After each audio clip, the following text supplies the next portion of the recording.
Emily, I fixed the one small thing you asked me to, just as that. Perfect. I Thank thought. you.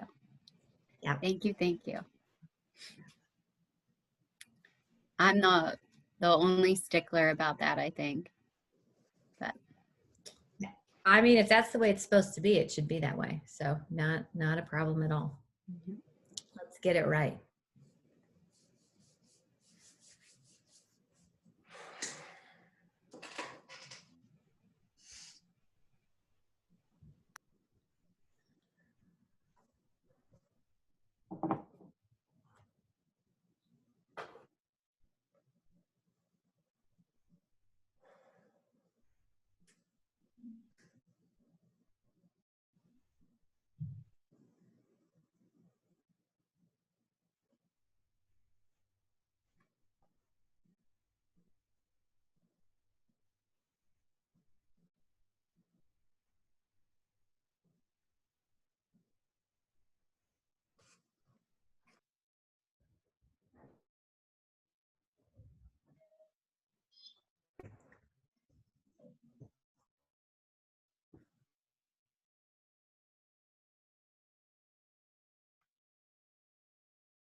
I'm going to be able to share my screen, right, Stacy? Yes, let me go ahead and make you the host so that you can do so. And Okay. yeah, feel free to jump in and share your screen whenever you'd like. Okay.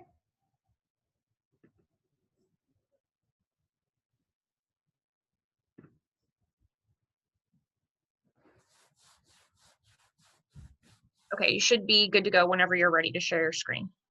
Okay.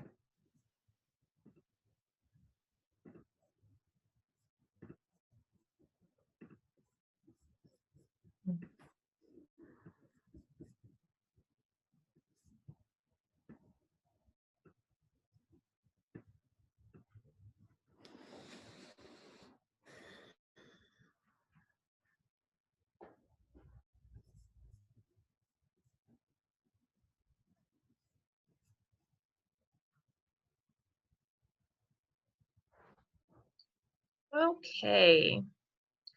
So the time I have is 1 o'clock. Why don't we go ahead and just have a nice slow start into the presentation here. So welcome everybody. Thank you for joining us for our October Coalition on Addictions event. My name is Stacy Zellen. I am the Community Education Coordinator at NCADA, soon to be known as Prevent Ed.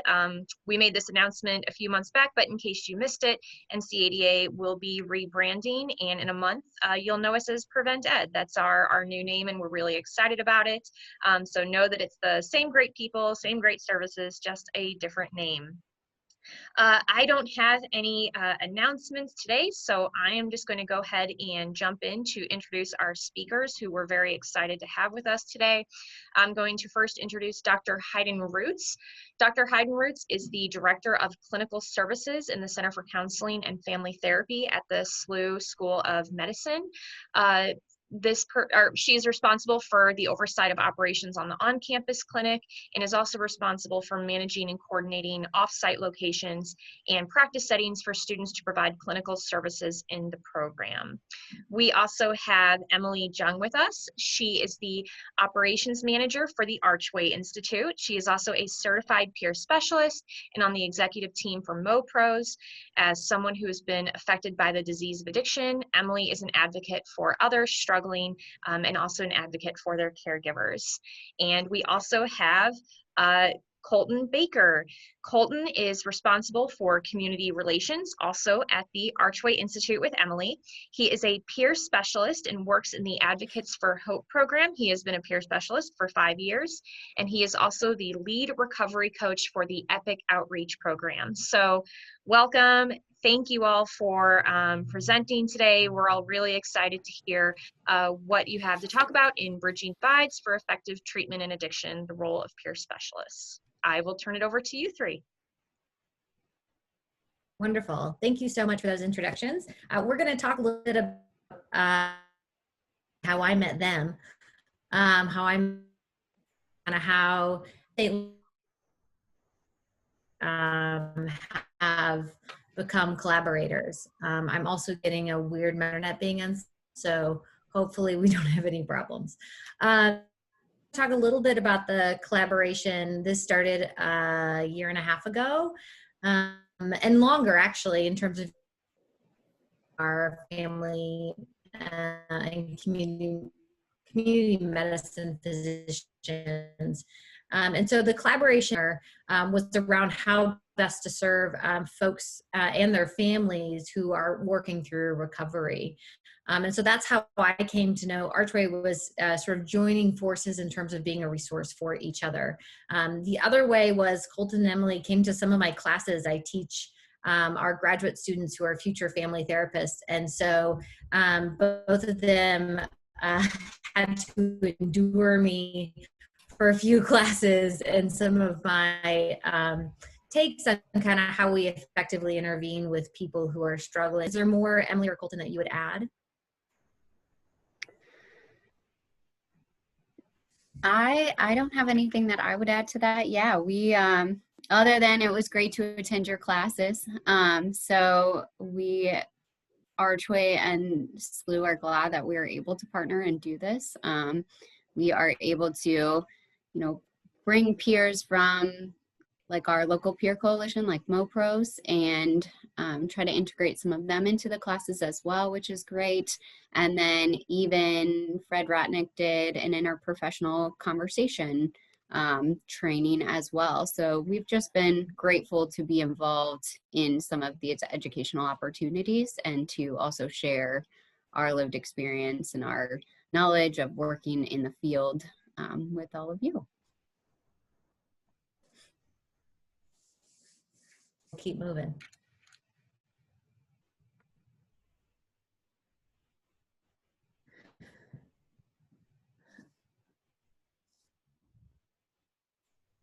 Are you okay?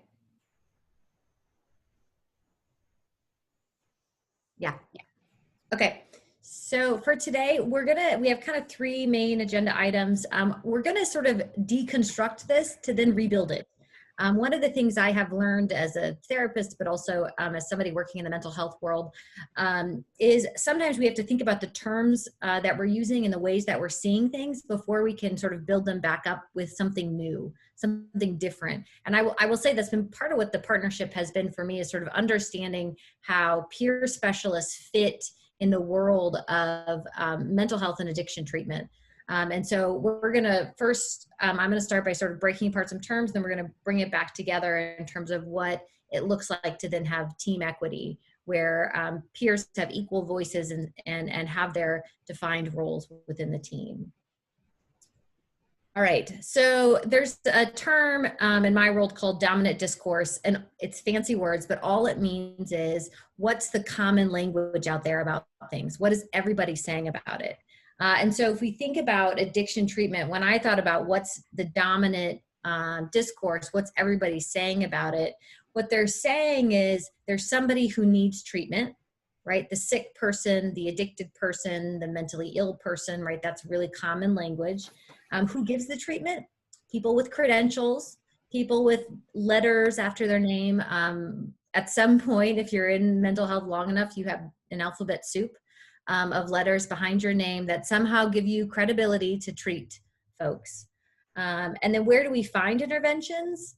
We find them, well, in graduate courses where I talk about them. We find them in manuals, books people buy, and then we find them in offices. Like it needs to happen in an office space, or it needs to happen in that kind of quote unquote professional way. Now, what's always been interesting for me about dominant discourses around mental health and addiction is it leaves out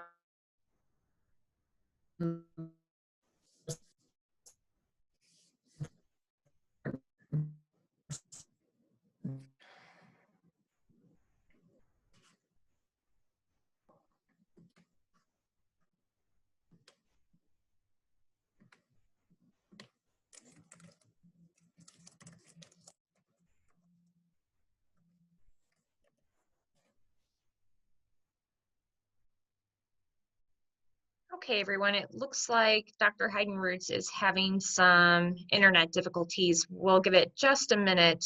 Oh, and we're back. Hi, Dr. Heiden-Rootes. I think we just lost your screen share.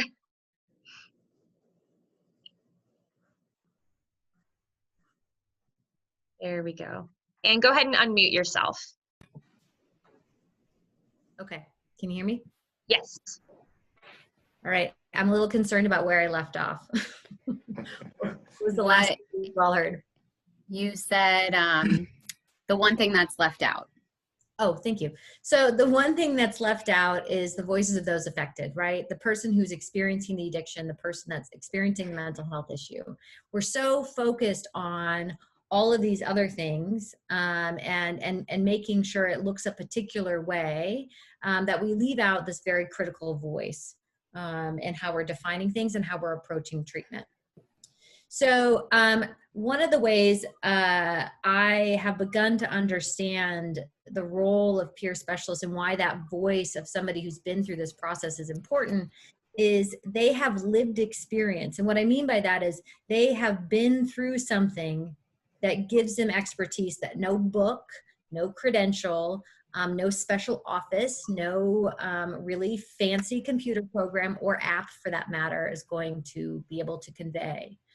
So I have small children, so I always think in terms of how do my kids sort of understand themselves or the world? Well, they live through it, right? The holiday of Halloween is coming soon. And how did all of us find out about Halloween? Our parents told us. They dressed us up. They put us in things. We saw pumpkins, right? It's completely arbitrary, except that my children are now experts on Halloween because they have lived through it, right? They know exactly what to do. They know what to look for. They know where the best houses with candy are, but it's because they've been through it, not because I sat them down with my holiday manual and walked them through the steps, right? So lived experience, in my opinion, is one of our best teachers because it's not even something that anybody usually verbalizes. It's just something we go through. There's an old saying in parent like self-help books that says for children more is caught than taught. So kids pick up on our world more than we tell them about our world. And I think the same rings true when you've been through an experience like addiction, where there's nothing like living through it to become an expert on it, right? To be able to pick up on things and nuances that if you haven't been through it, are going to be completely lost on you. And so for me, peer support specialists then get to use that lived experience and that expertise to inform their work and to inform a team of folks working with people.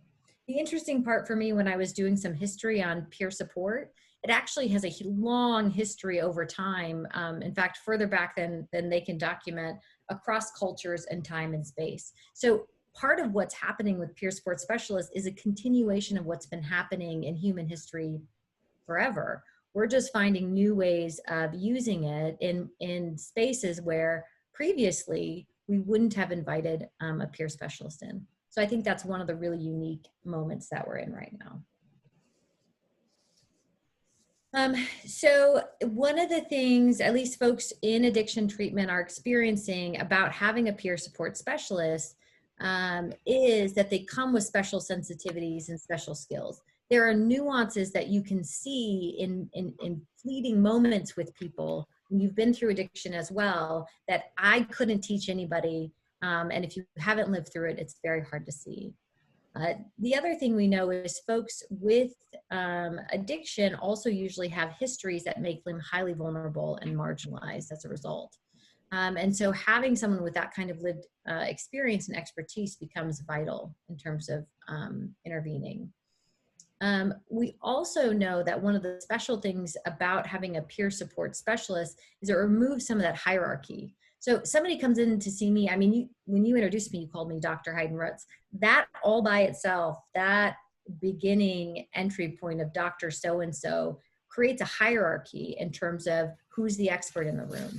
And when you have a peer support specialist, you know, it's just Fulton, right? It's just somebody I know or someone I can identify with, which really changes the nature of a relationship. Go ahead, Colton. Oh yeah, I was just going to jump in there and say, I think that's one of the critical ways that peers can operate, whether it be in substance use treatment providers, hospitals, informal treatment services. But, when you can send a peer into the room and they can say, listen, I'm in recovery from substance use. I'm a certified peer. I know where you're at, but I can also help show you a way out of this. A lot of those walls get broken down, those barriers that people have to like resistance, and being able to utilize peers to get, clientele, patients, whoever, to really buy into the recovery process is one of the ways that I see peers being very, very effective, and I encourage the peers that, that I work with to talk to their clientele, but to also, they can help legitimize the rest of the treatment team. Too many times I've heard, clients say, I talked to this person and they just don't know what I'm going through. They're trying to throw all this information at me, but they don't even know what's going on with me. And so when and to utilize peers and say, well, there's actually a lot of ways a social worker can help you out. There's actually a ton of ways that this doctor can help you, to get them bought in, but then to use that level of buy-in to assist the rest of the treatment team that's trying to help that individual is a critical role that peers can play. Mm-hmm. Mm-hmm. Absolutely. Anything you'd add to that, Emily? No, great job. So when I started thinking about and spending time with Colton and Emily to sort of understand what you were just describing there, Colton, there's a concept in my world, in the mental health world, called the wounded healer. And it's this idea that although we seek to be healers and bring health to people's lives, we have our own wounds. And there's something for me very special about a peer support specialist where that wound becomes part of the healing. It becomes part of something and that the other person can know about. One of the weird parts for me as a therapist is there's a lot that I'm like not supposed to disclose to my clients.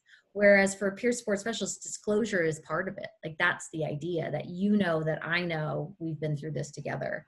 And so what I started thinking about was how much it humanizes addiction, right? To have a person in front of you, but also like brings hope in a way that for folks who haven't been through addiction and recovery, it's not quite as salient, right? And so if you're quite literally talking to somebody in recovery as you're struggling with addiction, that is hard to deny as a possibility, right? For yourself. If I'm staring at you going, you did it. That's a really different experience than talking to somebody who, what you just said there, Colton, what do they know about this? They don't know what's going on with me. And they might be right about that in terms of not having that lived experience to connect with. Right. So the peer specialist role, go for it, Emily. So I just wanted to put up kind of SAMHSA's definition of a peer. We've heard that before. So it's about using that shared understanding, your lived experience to really connect with someone and help them along the way. So I like to kind of think of it as coming alongside of them. You're not in front of them, you're not behind them, you're right there with them every step of the way, and seeing like where they're at in the process and what do I need to do at this moment to get them to the next stage in the process. And then SAMHSA also touches on the peer role and understanding that peers are there to advocate, to connect people to resources, to build that community and share that community with them outside of just treatment and recovery resources and housing.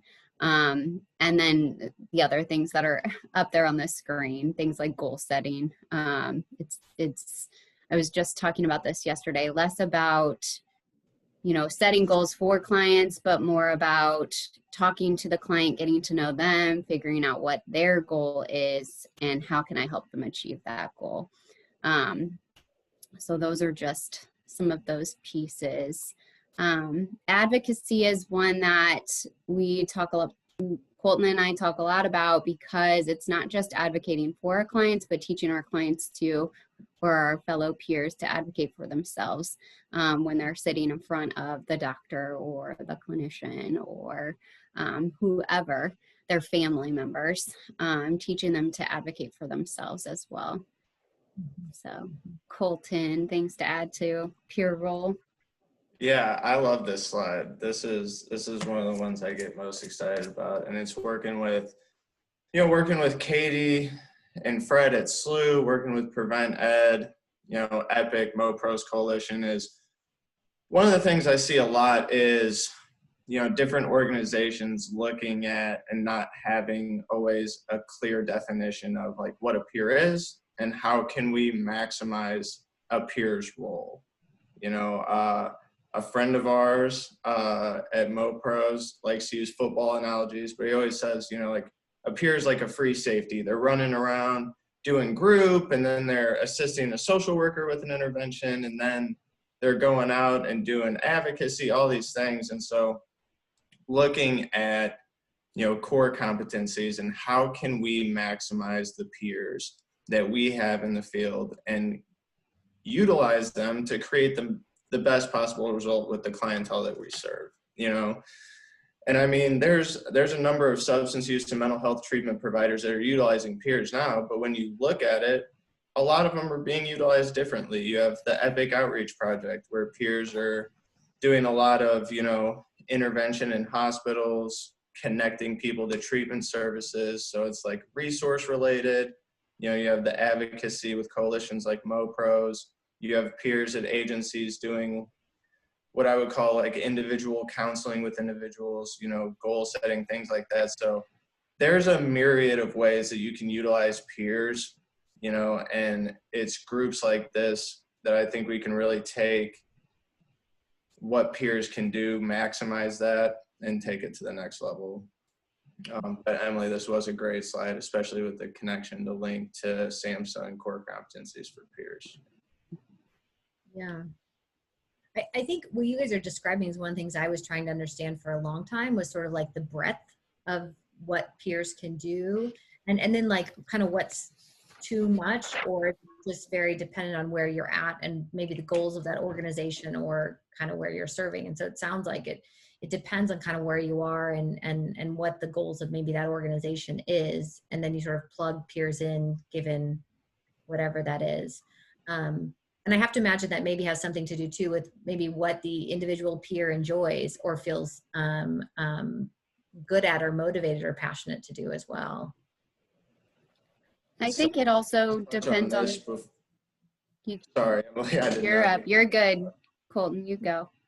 I was just going to mention, we talk about how people are utilizing peers, and a lot of this is based under a hospital or formalized treatment center kind of scope, and one of the ways that I've seen peers be highly, highly effective is, you have peers working in formalized treatment services, but we have certified peers being used in a bunch of other avenues. When you look at transitional housing organization, you have certified peer specialists managing houses, and none of this is like billable time. None of this is like bringing in revenue, but it's a lot of times been one of the most impactful ways that peers have been used, just because it breaks down all the barriers. Like, Katie was kind of talking about power dynamics. Well, I mean that's present even with peers, I would assume, to some extent in a formal treatment service.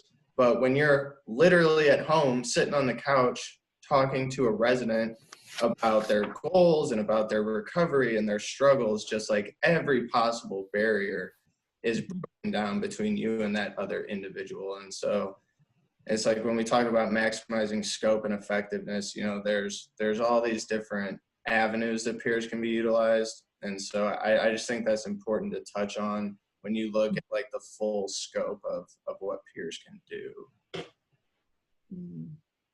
Yeah. Well, and there's something too there when you were describing that about like the setting of it, like being on a couch, sitting next to them, like that as a much more mutual, like no hierarchy, hanging out, no pressure. I mean, it's reminding me of like moments with friends where you get to say something because you're their friend and everything's sort of like, the anxiety's low, right? They're not under the pressure of sitting in front of their therapist or in front of their physician, or right. And that sort of, it's just a really, in my experience, just a really different moment to be able to say things that maybe will be received differently than if somebody else says it. Yeah. In the peer world, I guess we call it maintaining our authenticity. So peers want to be authentic to who they are and to their lived experience, and not kind of step out of that role, because it does maintain that relationship and that connection. Like you guys said, when you come in and you're looked at as more of an authority figure than a peer, then it kind of puts a break in between the peer and the client, or the peer and the peer. And I totally agree. Sometimes I think peers can say things to clients that clinicians or providers or nurses can't, and kind of shows you that peers are there to fill in some of those gaps, to be that communication piece between clinicians and the people they're working at, between the gaps between the providers and the clients. And peers kind of fit in to help kind of bridge that gap in communication sometimes. And I think it does, Colton mentioned it, kind of it creates, I can't remember exactly how he put it, but it facilitates a good relationship, I think, between the whole treatment team. Yeah. Yeah, so that's one of the things actually we were going to talk about a bit, was this, I was sort of being on a treatment team, or being a part of that. And you guys have already mentioned some of what's on this next slide about all the different places that peers can show up. I really like the second bullet point about how peers increase the recovery mentality in treatment centers.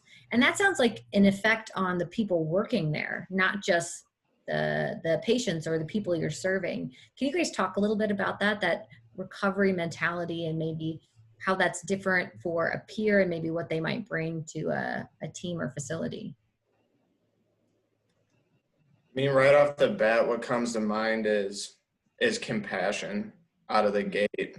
You know, I think that people, I mean, there's entire hours and presentations about compassion fatigue and being able to do things. But, you know, one of the things I said a lot when I first became a peer and was, you know, in treatment team meetings and doing all these things was, why not? Why can't we do that for our clients? Why can we not, you know, because I think people get kind of sucked into the rigidity, is that a word? How rigid they become in substance use treatment providers, and the systems and hierarchies that are in place. And so, you know, I encourage peers to go in there and shake it up, you know, remind people that every single individual that you have walking through the door is struggling with substance use and mental health. And it was a huge jump for them to even show up. So Right. the ways in which they were interacting with clientele, how they're treated, how they're spoken to, what treatment modalities are offered to them and when, you know, how can we maximize the tools that we have available to us? How do we maximize the point in time that we have with this person to engage them in the recovery process and to maximize the time that we have? A lot of times people get sucked into what we can offer and not when we can offer it. You know, timing is critical for people, especially early in the recovery process. That's why, you know, with the EPIC Outreach Project, we really harp on, you know, we'll provide you access to care in the next 24 hours, because the window that you have to intervene with this person and get them bought into the system is typically very small. I'm going on a few tangents here, but I think peers can bring a level of compassion and realness to the treatment teams that they're a part of. I think that they advocate for the clientele that they have in a much realer way, because most of the certified peers that you have in treatment agencies were a client there or somewhere similar before. and they've seen how frustrating the system itself can be. During COVID, I was a part of a number of phone calls and rewriting treatment protocols and how we're going to facilitate all of these things. And people were oftentimes like, well, I don't know what we're going to do. I don't know how we're going to do this. And I was like, guys, let's take a breath here. As chaotic and stressful as you probably feel right now, imagine how the 80 clients on your caseload feel. They have no idea how this is going to work, how access to care is going to happen, and how their treatment and social needs are going to be met in this chaotic time frame. So I would hope that the peers that we have in this field are always bringing that level of realness and compassion to the teams that they're a part of. Yeah. Well, they have that. I mean, they have that their own experience to draw on to go like I know what this is like, and it's going to be hard for them. I mean, in some way, I hear you sort of even like peers can sort of speak into the team, the voice of their clientele and their patients with a credibility or with a with a influence to say, we need to show up for them. We can't give up. Like we can't stop just because we're stressed out or whatever. Like there's possibilities here. I'll also add too, when I think of recovery or the recovery mentality, I think of long-term recovery or sustained recovery. And that's not just, treatment. It includes, a safe environment like housing. It includes counseling. It includes community support like AA or Celebrate Recovery or those types of community supports, other supports as well. And then also just like this idea of thriving in recovery, and do I have, are my relationships being restored? Do I have a job and a car and things like that? So I think that peers bring all that to remind people of all those things as well that people are struggling with outside of just their treatment needs and their mental health needs and the trauma that they have to work through. They have, they have lives outside of this facility that we hope to help all as part of the treatment team. We all hope to work together to create that long-term success. There's a saying in dialectical behavioral therapy that says one of the goals that they have for everybody who goes through that therapy is to build a life worth living.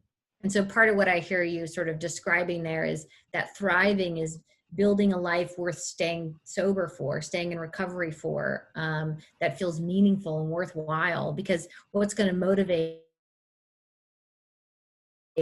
stay in that sustained recovery is having a life they want to live in.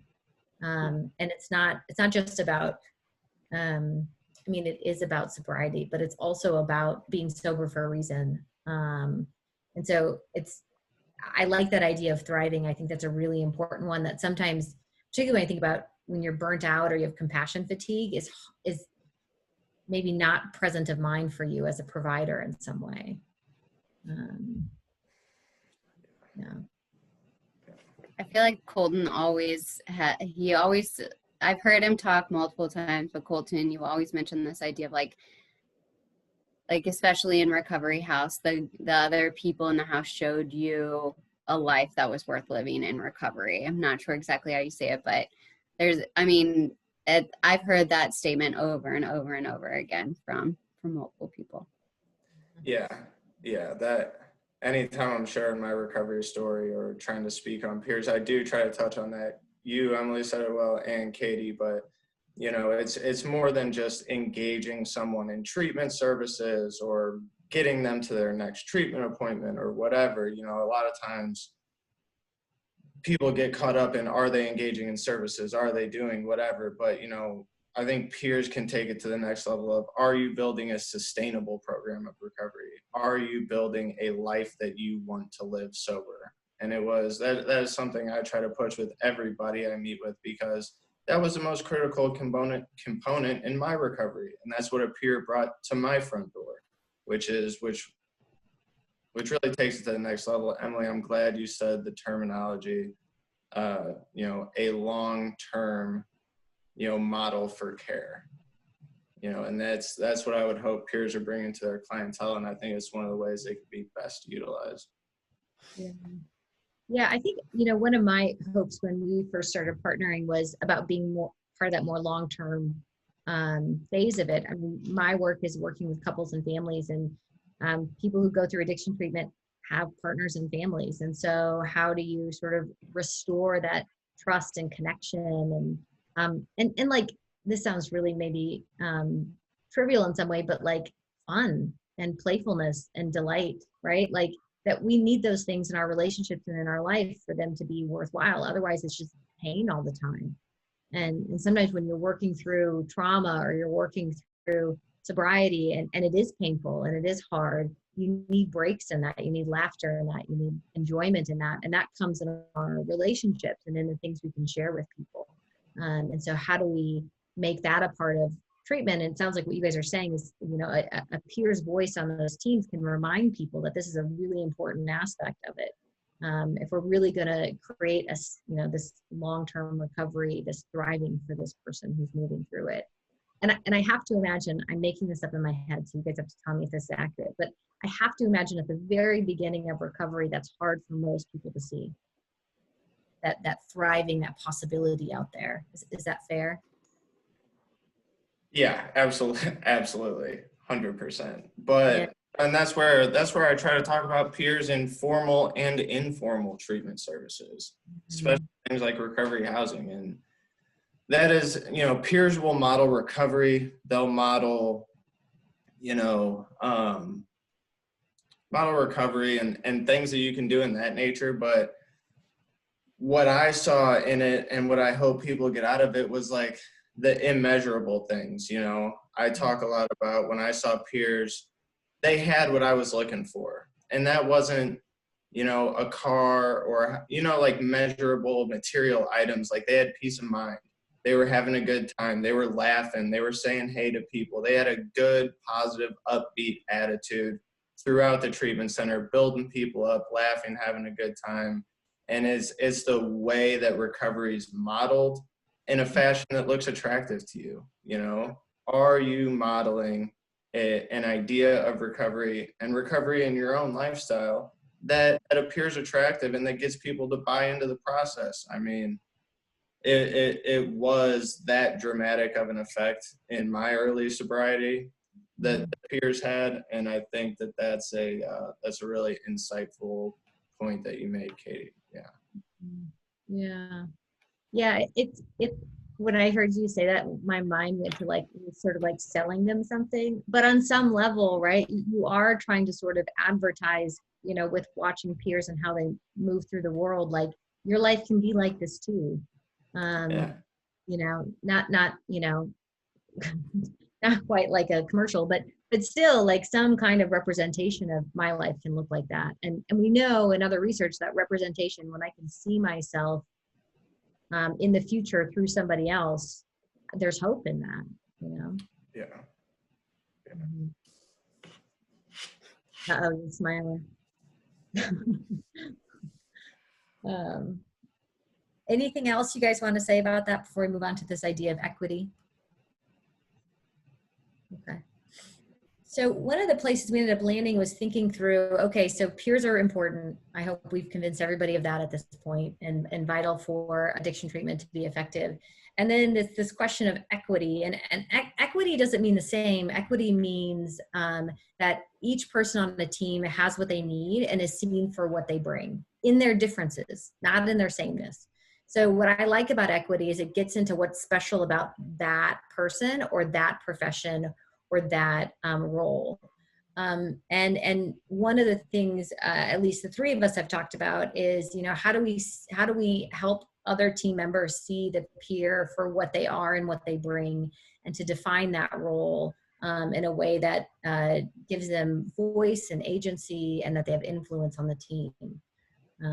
So Colton or Emily, you guys want to talk through some of what you're starting to understand about this? I'm gonna go first, Colton. Do I? Yeah, I mean, I can for sure. You know, I think there's a number of factors that go into this. One being, you know, especially in Missouri, peer support and, you know, certified peer specialist credentials are fairly new. So it's a new addition to a treatment team, and nobody really knows what they do or how they can be best utilized.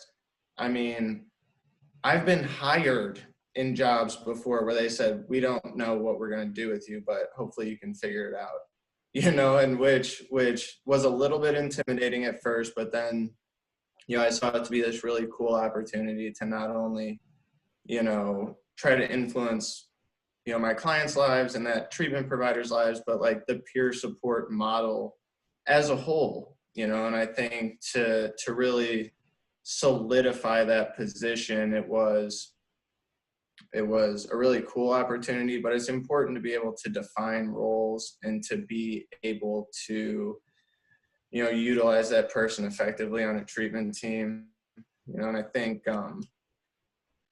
you know, a lot of times, you know, Katie, earlier you talked about, you know, like hierarchies within clients and patients and staff, but I think that some of that exists as a part of treatment teams as well, you know. And a lot of times peers came in the room with not a lot of credence and not a lot of, you know, I feel like their opinion is often undervalued. And so, you know, when I advocate for peers, I advocate for a level of professionalism and for them to, you know, really maximize the impact that they can have not only in their client's life, but to you know, is legitimize the rest of that treatment team and really create a cohesive unit to not only maximize what the peer can do, but to maximize the effectiveness of the other team members too. So I think that's a two-way street. And almost every treatment team I've been a part of, once those roles were more clearly defined, I think peers find a really cool niche in those teams. It's really an awesome opportunity for everybody on that team. And I'll speak a little to the kind of the experience of working together and building those relationships with other members of a treatment team. I think the best example, obviously, like our partnership with our choice partnership with SLU and being able to attend the classes, it facilitates like early communication between the soon-to-be clinicians and the peers. So it starts to build those relationships early on, which I think is important because it's going to create better teams moving forward. And a good example was Dr. Fred Ratnick did an interprofessional session just last night. So it's very fresh in my mind. So I was able to work through a case study with nurses, doctors, counselors, and we were all able to work together to decide what would be some of our short-term and long-term goals for this client. And I think just it not only was a great learning experience, but it really did facilitate some great conversation that is going to create for really good team-based care, I think, moving forward. And it puts peers, it does put peers at that equal seat on the treatment team in a way. So it gives peers a voice and allows us to learn from one another. Yeah. I thought one of the interesting parts when you guys were in my class was there was actually one of my students who is in recovery. And I didn't know that until you guys were there and we were sort of all sharing as a group. And then later that student shared it. And I was like, would I have ever known that? And then this idea that there are a lot of people in recovery in lots of different places. And so you can find common ground, you can find commonality, not just in both being in recovery, but also in all the other things you share. At least when my students get together in class, they talk about their lives, right? They talk about all kinds of things. And when people on our treatment teams and people we work with become not just colleagues, but friends and people we know, that really helps sort of, I think, show the value or the ways that these relationships can become, move beyond just the professional setting in that way and become much more personal. We have a question there that maybe we can get to in a minute about what to do. In fact, this reminds me of a class that we had about the resistant person, right? The person who doesn't want to go get help. And so maybe we can tackle that after we sort of get through maybe some of these. If there's anything else, I guess, that you all want to say about this idea of team equity and interprofessional education. I think it's great. Yeah, Katie, well, I guess everybody on the on this thing can see the chat, but the question was your experience on helping those that don't seem to want to be helped. When I saw that Kate come across the screen, I was thinking about the conversation that we had in your class as well, Katie. And I mean, I think that goes back to peers being highly effective at intervening with individuals who are struggling or who are resistant to change. You know, it's not only can you create rapport quickly and you can, you know, create a level of vulnerability with the clientele that you're meeting with, but I think peers have an effective way of communicating like quality of life standards that can be conveyed in a way that's constructive, that's not demeaning, but can help identify that their substance use or mental health is an issue.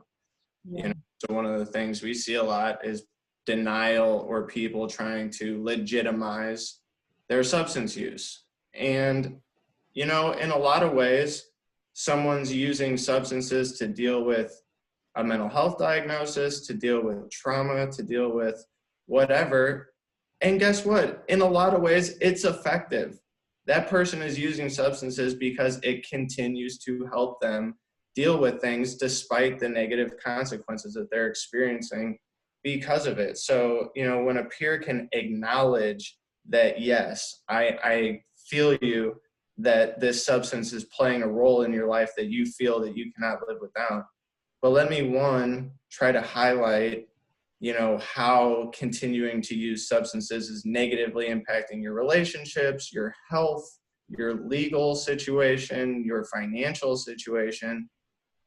And once that problem can be acknowledged, well, guess what? That's not where this conversation is. Let me personally, you know, lead you into the recovery process. Let me alleviate your concerns.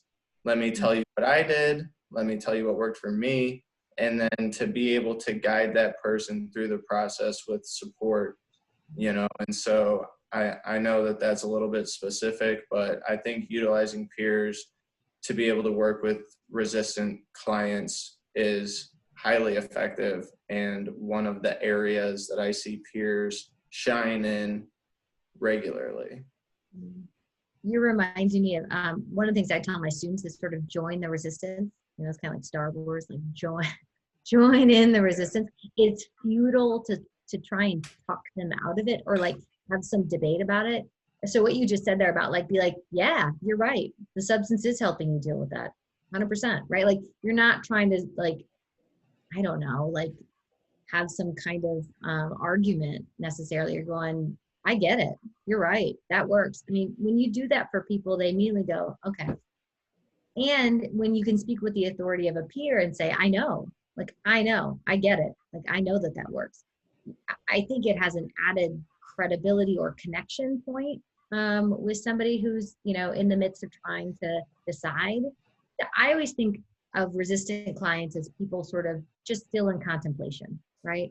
They're saying no verbally maybe, but internally there's likely some place in there that they have some ambiguity, some questions. And so my job is to first join with the no and then get underneath it, which is kind of what I heard you describe there, Colton. I'm going to join with you there and then let's go under that and see if there's any wiggle room here for you to maybe consider another option, if that's there. Yeah. Yeah. I Ellie, also always let my clients know that I was there when they were ready. So, and with Epic, as an Epic coach, one way I did that was by, and they had like my work phone number, although I didn't answer it at all times of the day.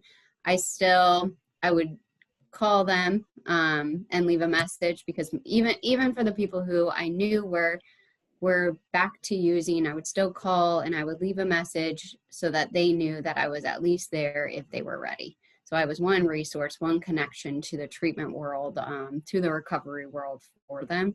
I don't know how much that helped, but it was always nice if you got a call from a client that you hadn't talked to for a long time, that said, can you help me get an appointment? Right. I think that sounds so important, in terms of being like, that they know that you haven't left them, right? Just because they said no, it doesn't mean, like, there's, that old saying about like tough love where you just cut people off. And it's like, no, like, let them know you're still here, you're available, you're checking in. Like, when you're ready, I'm ready. It sounds like it's part of what you're trying to communicate. Yep. Yeah. And there's not like a judgment or a even, I don't know, I guess I'm thinking about that compassion fatigue again, that you brought up earlier, Colton, about like, when we hit compassion fatigue, we kind of want to write people off. We kind of want to be like, well, you don't want to change, then I don't want to help you. As opposed to maintaining that compassion and going, I know this takes time. I know it's a hard decision. I know it's hard to leave that life, and I'm here when you're ready. That sounds really powerful. Yeah. Yeah.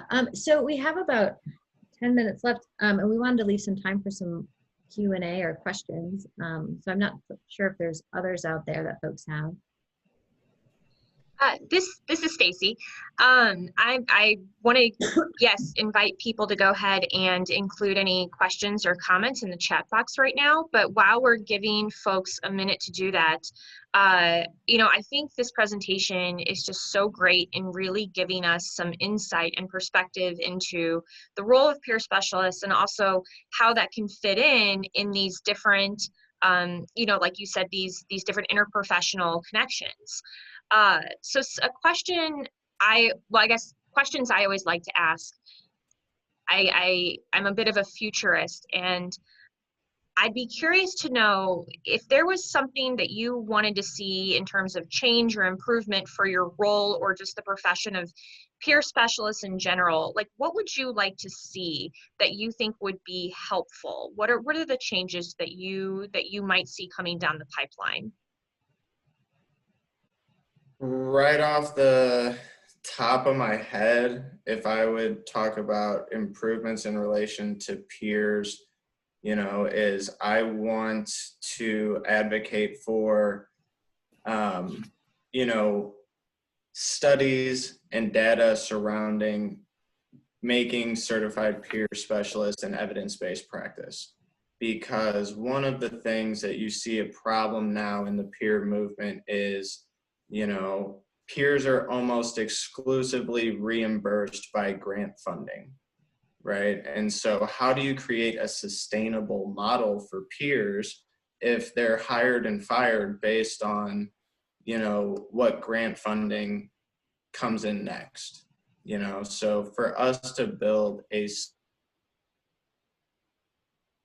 viable movement and product, the agencies and hospital systems that hire peers need to know that they're going to be reimbursed to be able to maintain that movement itself. And so, when I'm talking to Katie and Fred and organizations like Prevent Ed and Epic, I'm always advocating for, studies, research, and data, to get peer support to the next level of being evidence-based practice.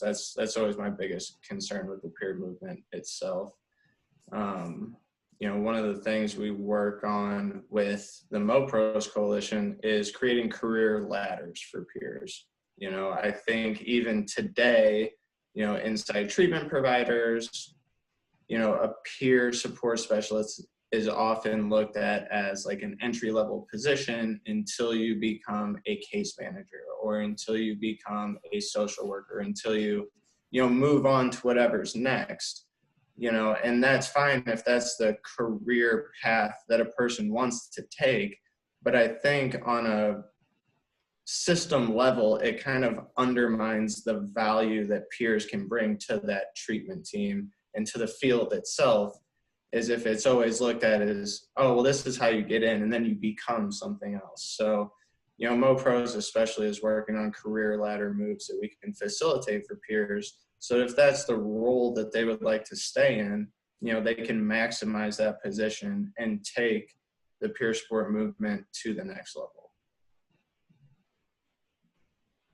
I don't know if that's the answer you were looking for, but that's the answer that I have. Oh, I wasn't looking for any specific answer. I think that's a fantastic response, though. Emily or Dr. Heiden-Rootes, anything to add? I was going to say I would have said very similar things to Colton. We've talked about, varying our funding streams so that peers can be reimbursed through multiple means. So they're not just being sustained by like the SOR grant. And then peer ladders, like having peers in supervision, like as a peer supervisor role so that peers are supervising peers. I think that helps as well. And then always continued education for peers. The Missouri Credentialing Board does a great job, and we are happy that we're able to supplement some more education through things like the SLU counseling classes and trainings and such. So yeah, I would have talked about very similar things. Okay, and I just want to say a quick note right here, just because we are getting some questions that might be answered offline.